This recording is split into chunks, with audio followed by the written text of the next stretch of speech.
Hello so guys, এই কাজটা আমার এই বুন্দাটা সাজানো হয়ে গেছে। এরপর হাড় সাজাবো। এইটা একটা হাড়ের সেন্টার পিস ঝালছি, ঝেলে নিয়ে हारটা সাজাবো।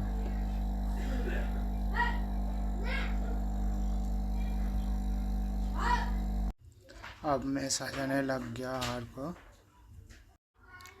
আমার হারটা সাজানো হয়ে গেছে। আপনাদেরকে বলেছিলাম আমার হাতে একটা 60 গ্রামের হার আছে। দেখুন এই সাজানো হয়েছে। এবার একে প্লাস্টার ঢালবো।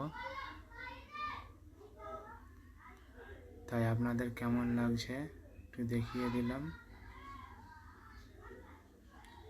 ভালো লাগলে অবশ্যই জানাবেন।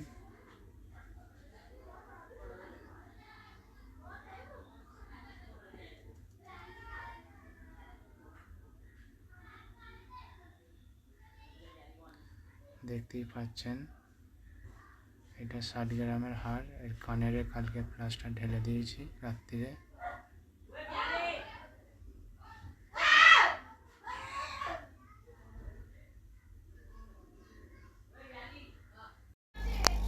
আমার সেটটা ঝালা হয়েই গেছে, দেখতেই পাচ্ছেন। তেজাবে দিয়ে পরিষ্কার করা হয়ে গেছে। এবার পালিশ সেলাই হবে।